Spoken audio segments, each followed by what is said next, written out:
Hey guys, it's Mike here. We are going to go through the page likes campaigns that we've been running and just show you a little bit about the results that we're getting from that. So just keep in mind glazed skincare and beard co are the two examples that we're running, both at the same time trying to get page likes on brand new brands. Glazed skincare is the one that we've recently done a lot of work in. So what we're trying to do here is get this over 1,000. So you can see we're like 250 or so away.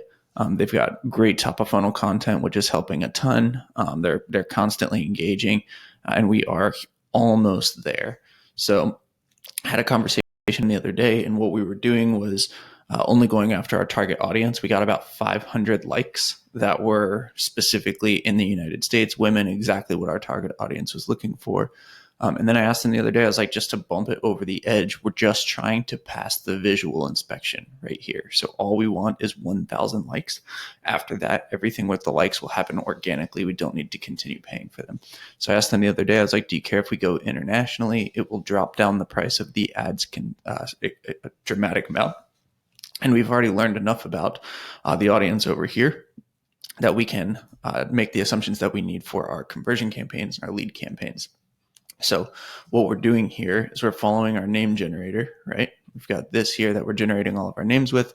And then this is pulling in everything here. So we got female Toms. And then at the end, what we're doing is whether it's passed or failed. If it does pass, then what we're doing is putting it into this combined campaign. And you can see the combined campaign is really starting to take off. The reason for that is because the audience is so much larger than what we're doing anywhere else. So 17 million people in that campaign right now. It's absolutely huge. We did change US to worldwide. And you can see in the targeting for this, it's simply worldwide, right? So we're adding all of our winners into this campaign, targeting them all across the world, still keeping it to female 30 to 45.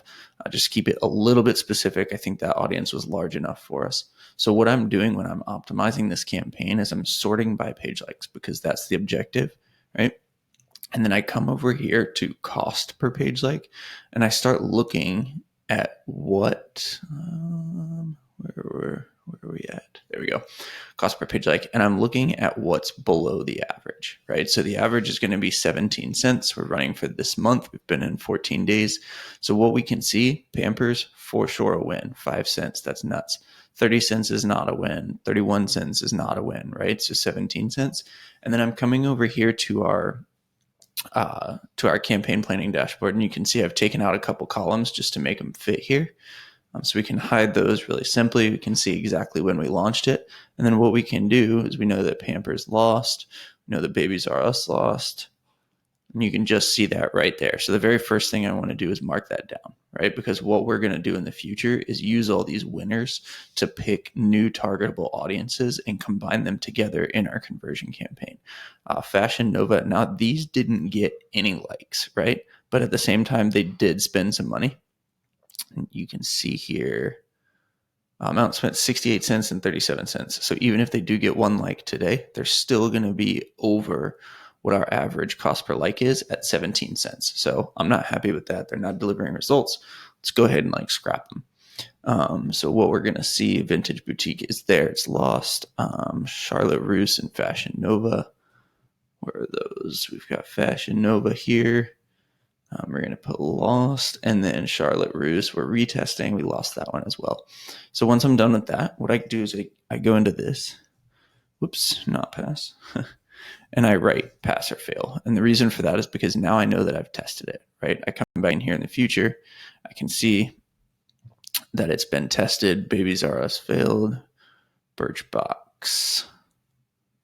This one failed as well. I don't think I marked that. So let's go back over here. And you can see the split screen here really helps us, right?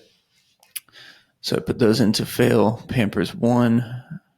So what we're going to do is write pass. And then what I do here, since we're going to turn this one off, is I add Pampers in here, right? So you can see all of the passes.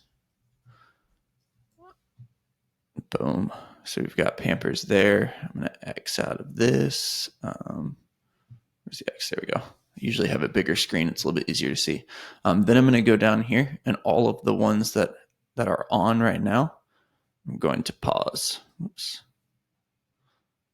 Come There we go. So I'm going to turn off, save to draft, and then review and publish. Now, what's really cool about this is the system that we're using here, I automatically have more to test right there. And then I can also go in when we're looking for our winners and to set up this conversion campaign, what I do is I just click one, and these are the things that I start to target, right? You could also go into the combined campaign, run that however it is you want, but it makes it so simple for me to see which audiences are winning and which audiences are not. Now, this will continue to get, hopefully this list will be like 400 or 500 rows long as we get more and more tests done and we find more and more winners. And then as we do that, we're going to start building lookalike audiences to really do the heavy lifting in our campaign. So hopefully this helps, guys. If you have any questions, email us. The email's in the link below.